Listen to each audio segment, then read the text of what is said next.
Live from the Export Beer Garden Studios, this is the agenda for the 17th of January 2024. The Agenda, an alternative commentary collective podcast. Huge podcast today, Lane. Huge podcast. Yep. We have an exclusive interview. As we've been saying for a long time, we are renowned sports journalists in our own right. Of course. It's about time people started taking that seriously. Yep. We've dug up an interview that none of the other sporting media outlets could. Nah. We have the one and only guy in the blue T-shirt and jandals who stole the ball from Seddon Park. Didn't steal it. Sorry, took. He received the ball when he was having a dart outside the ground, okay? He didn't steal it. Well, let's hear from him. Well, you'll hear from him later. That's right, because there's been so much printed about him in the media. Yep. It's gone viral in New Zealand. Yeah. But he hasn't had the chance to tell his side of the story. Yes. To speak his truth. So later on in the podcast, we are going to be speaking to him directly. Yep. This is an outstanding piece of investigative journalism from us. It's a world exclusive, I believe. So Tova O'Brien goes over to Ukraine and talks to Zelensky, and they're putting her on the back of buses. She's winning awards and stuff. Fine. Everyone knows Zelensky. Yeah. But no one knows this guy. But the thing is, with Zelensky, he talked to anyone. Yeah, that's right. He would talk to anyone. If you got a few bucks, he'll talk to you because he needs some RPGs and shit. Yeah, he's got a bit on. But no, not us. We've done the dirty work to track down this man and let him, give a voice to the voiceless. Yeah. And let him speak his truth and defend himself, because there's been some vile allegations flying around, mainly from mainstream sporting wounders. Yeah. We've never been to a live match. I've never been to a live match. But anyway, we'll get into that later on. But right now, let's get into the first item on the agenda. And that's rugby, if you can believe that. All Blacks midfield great Ma'a Nonu has signed for another season in the United States at the ripe old age of 41 years old. The two-time World Cup winner will lace the boots again for San Diego Legion in the 2024 Major League Rugby campaign for his 23rd season of professional rugby. This screams to me of a person who is holding on and does not want to face reality after rugby. He's like, firstly, I'm going to have to spend a lot more time with my family. Sure. It's like the Tom Brady thing. It's like Tom Brady retired, went home, spent way too much time with his wife and kids, and was like, fuck this. Fuck this. And he came out of retirement, and then he finally retired, and then he went, no, fuck this again, and came back out. So I think Ma'a Nonu, he's doing the right thing. He's not retiring and coming back. He's like, I'm sticking this out to the very last. And I think that, I know that a lot of professional athletes at the end of their career, they talk to their mates who have retired, and they say, what do you reckon? Should I give it in? And every single one of the retired athletes says, nah, mate, because once you're retired, it's done. Yeah. And they all say that every athlete thinks that they retired a fraction too early. But I think he is exactly what Major League Rugby in America needs. Yeah. All Black legend. Yeah. He is a very distinctive looking gentleman. We talked about him in the Sporting Memorabilia podcast on Monday. The eyeliner would go into the Hall of Fame. He looks like what you think of as a rugby player if you're American. You're like, check this dude out. And still probably dangerously hard to put down. Oh. I'd hate to come up against him, but he's obviously sucking on the American rugby teat for as long as possible. And good on him. I mean, I'm just a few years older than that. I was going to say it. And I would last about approximately 30 seconds before I'd be snapped in half. Just can't imagine how you would feel the next morning. You know what I mean? Yeah, I think that's like the thing once you stop, though. Yeah. Because I played rugby through my 20s, and I was never really that sore. Right. And then I took 5 years off, came back for a reunion match, and was pretty much a cripple for about 4 months. Yeah, I think you're still recovering from that. At the other end of the spectrum, 22-year-old Jock McKenzie, he made his Super Smash debut with the Auckland Aces. This was on Sunday, but we haven't gotten around to it. He is the first person since Graham Giddy in 1956 to have played both rugby and cricket for Auckland. Really? So he played for the Blues last year, and then this summer he has played for the Auckland Aces just on Sunday. I know what you're going to ask. How did it go? 3 for 31 with the ball. Not bad. Not bad. He's playing in the Black Clash this weekend, I believe. Jock McKenzie, yeah. Yeah, he's playing for team rugby. Does that mean he's had to give up his rugby? He's given up his rugby dream? No, he hasn't yet, but he is 22 now. He is going to have to make a decision now, isn't he? Because I don't think that the Blues are going to take kindly to him doing that, particularly if he wants them to offer him a long-term or high-paying contract. He can't be out there playing for the Aces. So do you think that there will ever be another Jeff Wilson that plays for both the All Blacks and the Black Caps? No, I don't think so, because I think the physical demands of rugby, and this is what happened to Jeff Wilson. He obviously chose rugby. He played for the Black Caps, chose rugby, went and played for the All Blacks, but he had to put on so much muscle and weight that when he came back to cricket, it was just a totally different ball game. Like, you can't be, I mean, unless you're Marcus Stoinis, you can't be the size that you can be in a rugby player these days and switch back to cricket. Maybe if you were just a batter, but Wilson was an all-rounder and he was a good bowler. But coming back, I think he struggled to get his arm over. I don't know if the physicalities of them are, unless you're Bodie Barrett or someone who's not, quite slight or. Well, Jock is the first five, so potentially then that would be the only way you could do it. Yeah. First five, like a Damien McKenzie could definitely come out and play cricket. Yeah. I think, though, on top of the physical demands, the professional era would really rule it out, because if you're the Blues and you're like, all right, I'm going to pay you all this money, now I find out you're gallivanting over there. Well, if I find out that you blow your knee out or you've done your hammy and now you miss time for our team, no. So you're not going to play for them. But I think it's a pretty low impact, isn't it, cricket? It's not like he's playing rugby league in the off-season or he's playing, I think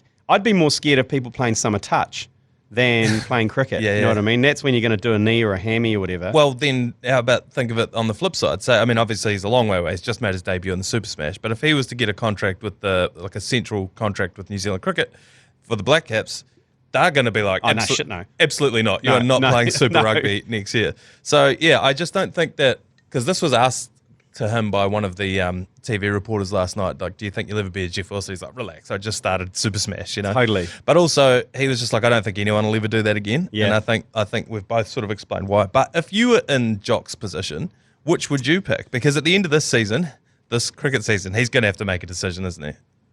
I'm probably from a personal, I'd say cricket. Yep. Purely from a longevity situation. I mean, how long you can play for. Yep. And also the amount of money you can make these days actually kicks rugby into touch, unless you are a Richie McCaw, Dan Carter, Bodie Barrett situation. Ma'a Nonu. Because you can go to the IPL and in 2 months you can make $500,000. And you can then go to the CPL. Correct. And you got to whatever. So there's I think if you are at the top of your game in cricket, you're a longer career and you've got money-wise, if you're at the top of your game.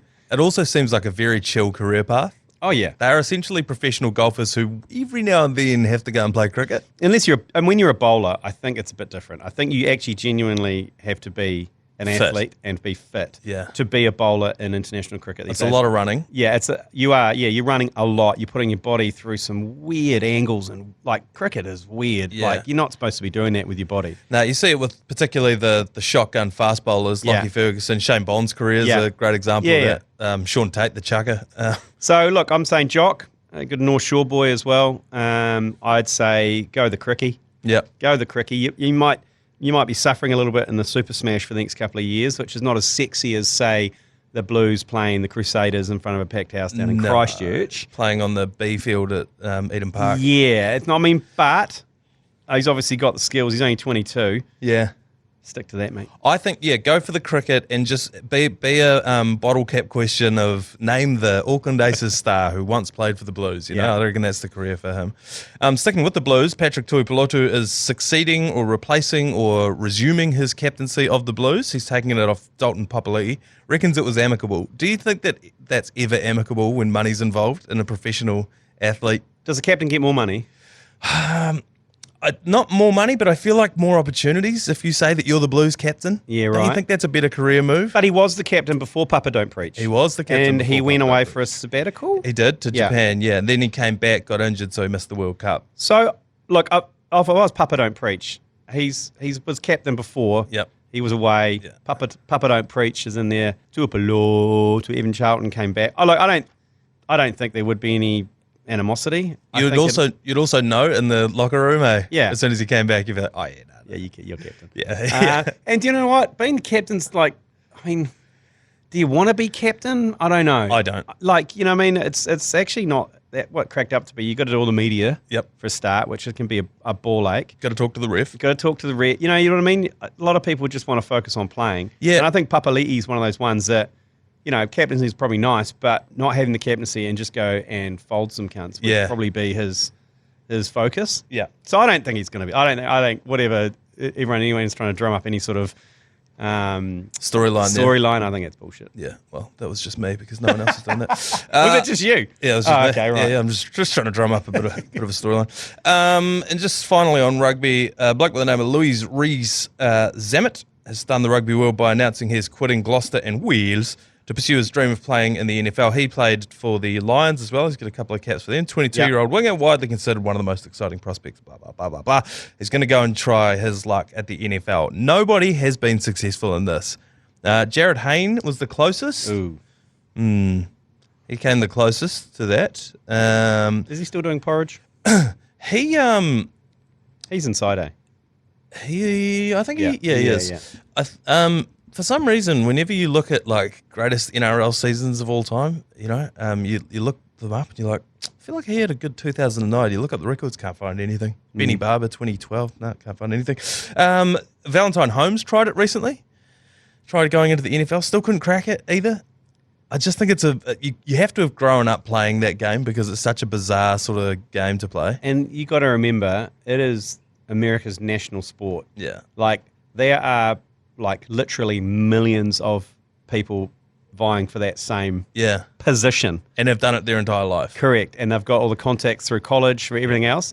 You'd have to be a freak, I reckon, to come out from another sport and succeed in that. And I don't think you're going to do it in one of the running positions because of all of the reasons that you just said. The only successful one is Jordan Mailata, who played for the, I want to say Bulldogs, like development squads. Yeah. And he's about 6'8", 300 million kilos, and he plays full-time in the NFL now. He's the only one I can think of. We had that Kiwi, maybe he was like an offensive lineman back in the day. I forget his name. And he was another bottle cap question. It was like, who's the most highly paid Kiwi athlete? And it was him for years. Oh, was it? Oh, not Nielsen. Oh. Can't remember the guy's name. Volkanovski's the only other like successful transition. He played rugby league when he was growing up. And then also Daniel Vito, who played for the Raiders back in the day.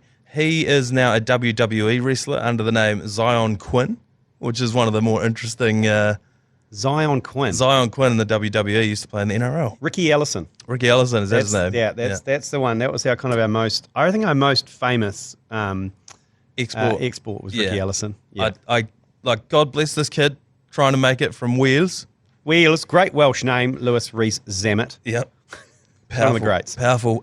So best of luck to him. All right, time for a quick break and we'll be right back after this. All right, next item on the agenda for today, Lane, Saudi Arabia. This is something that's near and dear to our heart. Yeah, I'm into it. If it's Saudi Arabia and it's got to do with sports, I'm in. We're a big fan of sports washing. We want to introduce podcast washing. Yep. They are planning to host the 2034 FIFA World Cup.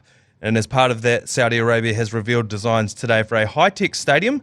It is, of course, atop a 200-metre high cliff near Riyadh, where they plan to stage that World Cup. It's a 45,000-seat venue. It has a retractable roof and a retractable field, so you can change the configuration of the field on the fly. LED wall with hundreds of meters of screens to create an immersive experience for fans. So basically, one side of the stadium is all screens. So think of like a PlayStation game where you're watching the guys on the field and they'll have live stats up on the screen as well, so you can see what's going on. Maybe they'll have, in the video that you can look up, they have like, when they have the X's and O's on the analysis shows, showing you how the play's developing, they'll have that live on the screen as the play's developing in front of you on the pitch. It's one of the most ridiculous things. As I said, it's perched on a cliff, and one entire side of the stadium can retract so that you can see out off the cliff over Riyadh. It's entirely LED screens everywhere. The roof comes back and forth. It's just the most out of control thing I've ever seen. It'll be named, obviously, the Prince Mohammed bin Salman Stadium for the Crown Prince. And that is their next plan. You've got to go and look this thing up. It looks like something out of Tron. Look, I'm loving I love all the stuff that's coming out of Saudi, apart from the stonings and the hangings and the human rights stuff. The human rights stuff, apart from that, everything else, it's madness. It's crazy stuff. It's almost like your idea about creating a state that just we play all the Olympics Yeah. play everything in. I feel like it's turning into that. Yeah. It is turning to that. And in 50 years' time, all sports footy is played out of Saudi. That was a half-baked sports idea I had a long time ago. It was called Fight Island, where the Olympics, the Football World Cup, Rugby World Cup, they're all held in the same spot. If they make this thing and it looks anything like what they're saying it's going to look like, this is where it should all be. They'll make it. They'll make it. Like they've got so much money. Yeah. That they're not spending on any sort of infrastructure. They're spending on crazy ass projects. Cool shit that you want to go and check out. Just you can turn a blind eye to the human rights violations. It's incredible what you can get done with a dictator and a little bit of slavery. Yeah, I don't think they're going to. I mean, are they going to fix the human rights things? I don't know. No. Are they going to solve global warming? No. Will they make a sick as fuck stadium for you to go and watch football in? 100%. 100%.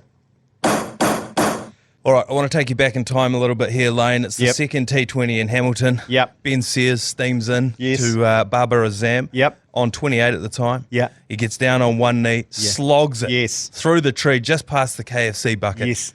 Through the trees, you can make out a man in jandals and a blue T-shirt. He fields the ball and he legs it out of there, leaving us with more questions than answers. Yes, this was the incident that I don't know if it went viral, but it was pretty much the highlight of the game for me because if I was in that situation, a ball came flying out of the ground. I was standing outside the ground. I wouldn't have seen the shot. No. The ball would have come through the trees. I would have done the same thing. Yes. I would have picked it up and legged it. Yeah, 100%. But it left us with so many questions. Who was the man? Where did he go? Yeah. Has he still got the ball? Joining us right now to answer all of those questions is Chris from Hamilton. G'day, Chris. How you getting on, mate? Yeah, good, mate. Good, thanks. Hey, Chris, explain. We've got so many. There is so many questions. The first one is, what were you doing outside the ground at such a late stage of a game? Well, we've just gone outside for a smoke because they don't let you smoke inside the grounds, obviously. So we just literally walked out the front door, front gates, and right in front of me, the ball just landed, and my mate yelled out, "Hey, look at that! That's the ball!" And we both legged it to it, Yeah. I think it was just a natural instinct. Yeah. I just grabbed the ball and without thinking, just legged it because I thought, this would be a great souvenir for the game, a bit of a memorability. And I just legged it, and it was like, run, Forrest, run. It was that's exactly how it looked as well. As soon as you got it, you knew exactly what the game plan was, and you started running. Yeah. Where did you run to, or were you just running away from the ground? I was running home because I live just up the road and, not far away. Did you make it? I did. Did you make it home? No, the security chased me down. And, did they? Yeah. I think it was the red badge guys, Oh, did they chase you all that way? Jeez. Yeah, right down the street there. I'd say that. Park, there's a little side street, and I kind of, tried to get away, but they caught up with me. Oh, and, no. They sort of insisted I come back to the ground and that I had to give the ball back. Well, and, I sort of, well, do I really have to give the ball back? Is it? They replaced it. They replaced it. They'd already replaced it by that stage. And I thought, it was, like I say, it's not like I'd taken it out of the ground. And it was on the public street, and I just thought, hey. I think you did what everyone else would have done. But can you talk me through? You're sitting punching a dart on the pavement, and out of the trees, because there's some I think there's oak trees or not sure what kind of trees they are. They're quite large though by the front entrance of Seddon Park. Did it just came out of the tree like a falling apple? And just dropped in front of you? No, it bounced on the concrete directly in front of us. Well, that's dangerous. That's dangerous. I mean, I think you could probably bring this up with New Zealand cricket and with Seddon Park that you could have been killed. Maybe you should counter their accusation that you have thieved the ball by the fact that your life was in danger and no one was around to actually protect you. Yeah, well, that's certainly worth an argument. So what happened? So obviously security chased you down, chased you down, and then someone came out with security from New Zealand Cricket. Yep. They didn't they didn't manhandle me or anything like that. It wasn't there was no physical altercation. Altercation. Sorry, it was just more they insistent that I give the ball back and that. It doesn't belong to you, and that's theft. And if it was made very clear to me from the security guard and someone who introduced himself from New Zealand Cricket that if I didn't hand the ball back immediately, they're ringing the police, and I will be prosecuted for theft. Oh my God, that would be. I mean, you'd knock Golriz off the headlines for shoplifting if you went to court. Imagine the court scene, court scene. They call you up to the dock. What are the charges, Your Honour? Stolen a kookaburra 4-piece from public streets at a cricket game in Seddon Park. Right. Okay. And they did also threaten that if I didn't hand the ball back, I would be banned from Seddon Park for life. Which is obviously devastating for me because I love going to cricket, you know, and enjoying my time down there. So obviously faced with those sort of, charges. Options, there was really no option for me. Yeah, I guess they threw the heavy artillery at you, didn't they? They did. It took about 10 minutes for them to convince me to hand back the ball. And where did you have it? Did you just have it in your pocket? Just had it in my hand, really, just running it with my hand, and I still held it. They didn't try and forcibly grab it off me or anything, but they weren't happy that I'd had it.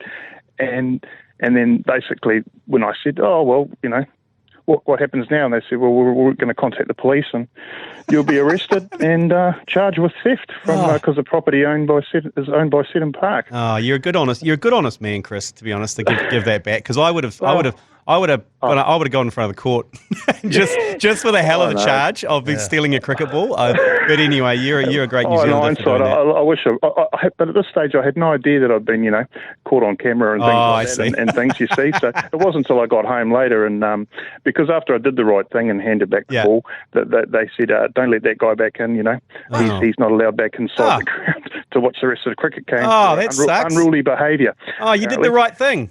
Yeah, I did the right thing, so it doesn't pay to do the right thing sometimes. It's ridiculous because have a think about those baseball stadiums over in the States where they're waiting their kayaks for the ball to come flying out, and they embrace that as part of the game. And like we saw, about 6 balls got hit out of that ground. They replaced every single one of them. And then, on top of that, you did the right thing, came back, they still ban you. I mean, it's ridiculous. So what's the latest? Are you allowed back there if Northern Districts are playing? What I read online is that NZ Cricket aren't taking the issue any further because of me handing the ball back. But, in hindsight, I think, I probably should have kept it. Yeah. It would have been a good story to tell, and, I think it would have had a good spot in the man cave, Be rest assured there, Chris, I've been given several bans from cricket grounds in the past. There is no way they can enforce it. Like, there is no way you will come across a different security guard any different time of the day, grow a beard, grow a goatee, a moustache, get a haircut. They will not. They don't have a clue. Face recognition and everything like that. Nah, it's not. It's not that. It's not like we're English hooligans that are throwing Molotov cocktails and sharpened coins at each other. Yeah, that's good. Yeah. My friends are really supportive, like I say, I work with some really good long-time friends, and they're thinking, hey, next time we go to the cricket down at Seddon Park, we're all going to wear a blue T-shirt and jandals and start a bit of a Barmy Army kind of a parade and say, give Chris's ball back with a bit of a chant to the crowd. So get the crowd involved, which I thought was quite hilarious. So, watch the space. That might happen next time the Seddon cricket's on. Yeah, I think you might see us. That's important. I think that's like a bring back buck, isn't it? Yeah. Give Chris his ball back. It's a good campaign, and Chris, we'd get behind that hashtag. Give Chris his ball back. Yep. So look out for all the boys dressed in blue T-shirts and jandals, because obviously they give me a hard time about my jandals. But obviously my partner thought it was funny, and she said next time you go to the cricket, make sure you wear maybe your shoes, because you could run faster and you get away from the security. That's good. You got a wise partner, very wise partner. Yeah. Oh, that's brilliant, Chris. Thanks very much for your time, mate. And everyone that's listening out there, go and stock up on your blue T-shirts and your jandals. I reckon that's the unofficial uniform for watching cricket in New Zealand this summer. Sounds great. Cheers, Chris. That. Go well, and we'll be in touch if we can get the ball back. Yeah, mate. So just quickly before we get to our half-baked sports idea, there's a couple of other current events, news stories that I'd like to whip around quickly. Auckland Council is in the firing line at the moment for a sexist tweet. It's from the Water Care Division of the Auckland Council, massive own goal, and it reads verbatim, "Ladies, we're all for showering in a fiery inferno, but 27% of your power bill is used to heat water, so let's keep it snappy to keep your wallet happy. One shower, 4 minutes. It's all you need." I don't who cares? I mean, if anyone, we all know, if you live with a woman. I do. I live with a woman. Mm-hmm. She has way longer showers than me. Way longer. Mm-hmm. But who really cares? Like, if it said dudes, we're all like showering in furnace, would anyone have pulled it up? If they had to come out and said, fellas, stop wanking in the shower. Stop cranking your hog in the shower. It is killing our water bills. Our heating bills are out of control. Find somewhere else to do it, but stop cranking it in the shower because you are destroying our infrastructure. I don't think there would have been as much outrage or backlash. I also think they probably would have been a bit closer to the truth. Not only are you using up precious power and water, you are clogging. You're clogging the pipes with your gluey man soup that's hit hot water and gone coagulated. Yeah, so I've been told. And you're going to try and blame it on your wife's hair fur ball that's stuck in the drain pipe, but yeah. Anyway, look, Christ. Other people, I got better things to worry about than that, and so should other people. Well, some people do, as was evidenced with this person. A sick prowler has been creeping around Rotorua Mum's home, peering into her window for 40 minutes before she received a phone call that could have come from a horror movie. The phone call came from, I think, the neighbour who has those security lights installed in their house, who could see a person prowling around their property, and rung them and said, he's outside your kitchen window right now. Just lock your doors and call the police. Act casual. The person went on to say, I don't want to scare you. Too late. And then said, lock your door right now.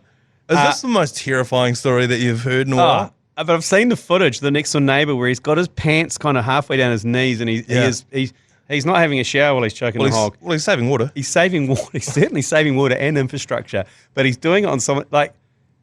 Obviously, something's going on. He's not right. He's obviously not right in here. No. Because he's in someone's backyard late at night whacking off. The video is out there. You can see that part. Then you can see his face in the corner of the kitchen window. And then he puts himself against the window with no top on? With no top on, puts his hand against the window. It is one of the most terrifying things I think I've ever seen. It's a very got a glass Barbie vibe. There's some BZP. There's some sort of something going on. Yeah, massively. So if you live around the Rotorua area, keep your doors locked. Hey, I wouldn't want to see it, to be honest. Yeah. Also, in the mop up, obviously, Golriz has fallen on her sword. She stepped down. But on her way out, she a nice kind gesture to the ACC audience. She offered a 100% discount on the ACC shop with the code word Golriz. Yeah, just yesterday, the code word Golriz got you 100% off. That's done now. I'll tell you what, they got snapped up. There's a lot of Golrizers out there who were keen to come into our store virtually, stuff all of the T-shirts into their bag while looking around and leave. And just like Scotty's Boutique, we lost about 15 grand yesterday. Easily. And look, we didn't even charge them postage, so it actually is costing us. So dearly. We're giving them away, and then we had to pay for postage. We could have at least put a postage cost on it. Jury.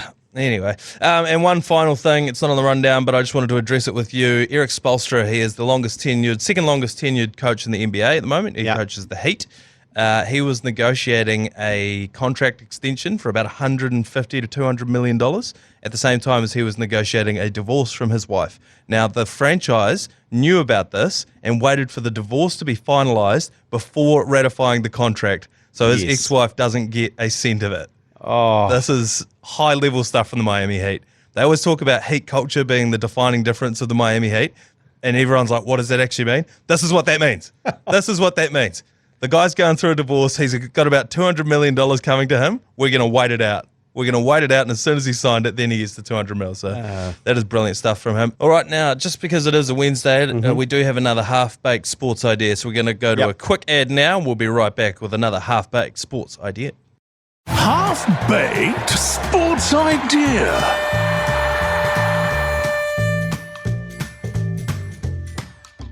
Today's half-baked sports idea, Lane, is a very simple one, and it is 12-hole golf courses. This is not half-baked. I think this is just about ready. The buzzer's about to go off, and it's going to come out perfectly cooked. Because you're right, 18's too long. 18's too long. It is 18 holes has probably resulted in a number of divorces, relationship breakups, and absent fathers. Oh, definitely. And absent mothers as well. It is a bit too long. I played on a public course on Sunday. We got there at 9 o'clock. We left at 3. That's 6 hours on the golf course. Yeah, it is. I love golf. I love playing golf. I love everything about the fact you just walk around with your mates talking shit and Drink a beer. drinking beers, punching a durry, whatever your predilection is. But it is too long, and it's a real hard one to get over the line when you're like, I'm going, I don't actually know how long I'm going to be, depending on the speed of the course. And they always look at you suspiciously because some of them don't, like my wife doesn't, she doesn't get it. She goes, whatever, it's 18 holes. You should know how long it's going to take. It's like, no, there's people in front of us. But then they're like, well, how do I know there's people in front of you? You just lied to me. You've been drinking beers and all that. It's shaky ground. Yeah, and like I was watching a comedian who was saying it was the perfect, it's just like a sport designed for cheating on your partner because you have to go to a town over, you have to change your clothes. Yeah. It takes the entire day.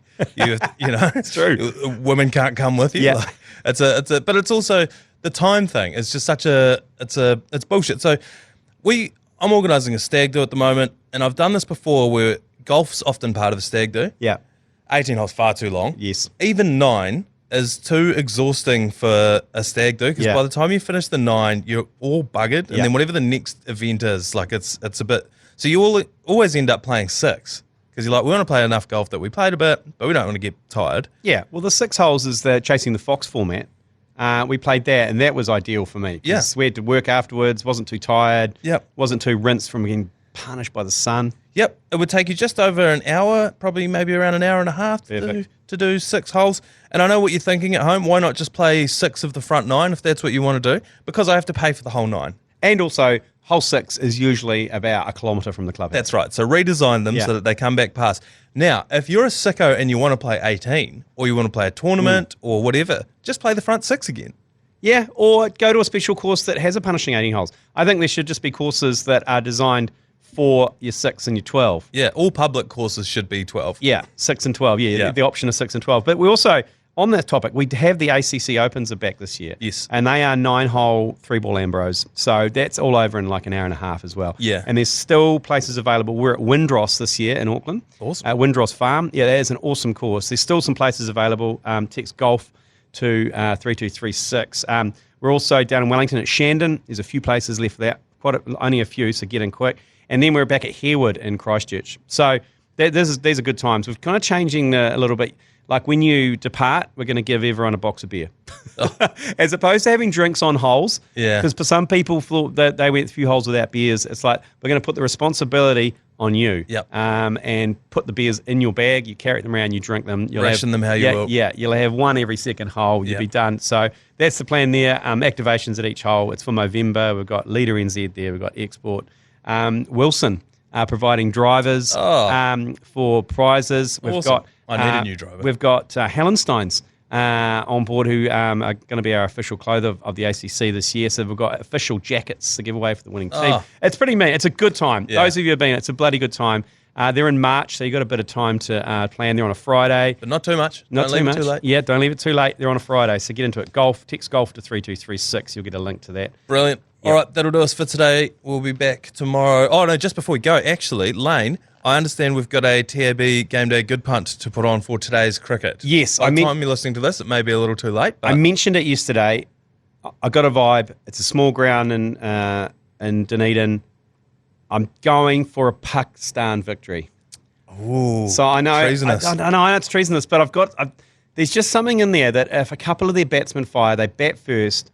If a couple of them fire and get a big score, like 100 or something, and they post 200 plus, then I reckon they'll be able to put us under serious pressure. I think they're just 20 or 30 runs away from posting or being.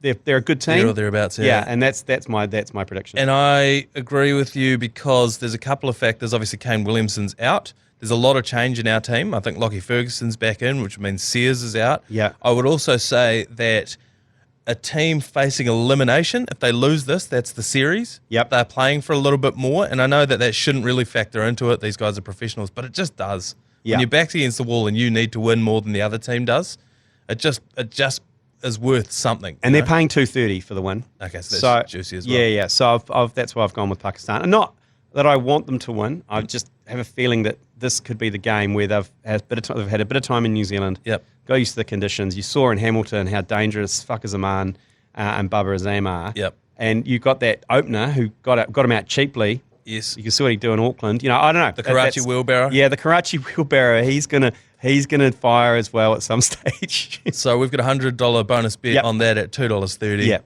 And I think the account's still hovering around the $600 mark, Yep. so we need this. Yeah, we do. Right, follow that one in responsibly. That is today's TAB Good Punt, and we will see you tomorrow for another edition of The Agenda. You've been listening to the ACC's Agenda podcast. For more episodes, subscribe on iHeartRadio or wherever you get your podcasts.